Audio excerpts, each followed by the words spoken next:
Our headlines today. School's out for hundreds of thousands of children in Scotland as a result of its first nationwide teachers' strike in almost 40 years. Turning to loan sharks to pay for the cost of living, a warning about using illegal moneylenders to buy essentials such as food and fuel. More than 150 hospitality venues are closing every week as food, staffing costs and energy bills surge. Good morning from Liverpool, where I'm finding out how businesses are adapting to survive. Good morning from Doha, where the shocks keep coming at this World Cup as the four-time winners Germany lose to Japan, but make their voices heard with their protest before kick-off. Wax on, wax off.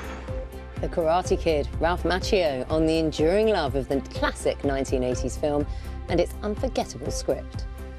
A great piece of writing and a little bit of magic. I'll be at a sporting event and someone just, sweep the leg, and I just turn around, I could only smile. The UK's Supreme Court has ruled that the Scottish Government cannot hold an independence referendum without the consent of the UK Government. Scotland's First Minister had wanted to hold a referendum next October, but the UK Government has refused to allow it. The court ruled the power to call a referendum is reserved to the Westminster Government. The UK is facing a winter of discontent as postal workers, university lecturers and school teachers all go on strike today. Manchester United co-owner Avram Glazer has told Sky News the club is exploring strategic alternatives of investment. And a major sting operation has brought down a spoofing website used by criminals to scam thousands of victims out of millions of pounds. Take a look at today's front pages and referendum in the bin. That's how the Metro headlines the Supreme Court ruling that a second independence vote in Scotland can't be held without permission from Westminster. The Eye says that the Prime Minister Rishi Sunak is facing a battle with his own MPs who are demanding he comes up with a clear agenda to take the party forward.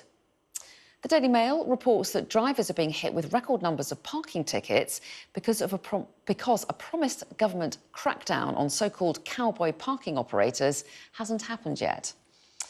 The Mirror says the biggest UK phone fraud ever has tricked 70,000 people into parting with money by callers claiming to be from their bank. The Times says the government is to launch a Save Energy campaign to get people to use less power in the face of rising prices.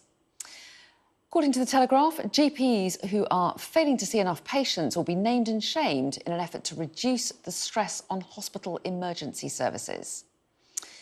The Express has news that a new drug proven to slow down the advance of Alzheimer's disease could be available here next year. The FT reports that businesses and unions want the government to scrap its planned bonfire of EU regulations because it would only cause more confusion, they say. And The Star can't resist laughing at Germany's footballers for losing to Japan in the World Cup. And if you want to see any of those front pages again or read the stories, you can scan the QR code on your screen right now. The Scottish Daily Mail is leading with the headline, End of the Road for Sturgeon. The paper reports that the First Minister's bid for another referendum on Scottish independence is in tatters after the Supreme Court ruled it would be illegal to hold another vote without the UK government's consent. Meanwhile, The National, which calls itself the newspaper that supports an independent Scotland, has the headline, Our voice will not be silenced. Let's have a look at The Times this morning, reporting the government ministers are preparing a £25 million public information campaign to encourage people to reduce their energy bills. And The Telegraph's back page is leading with the story that Sir Jim Ratcliffe, one of Britain's richest men and a Manchester United fan, is planning to put a bid in to buy the football club.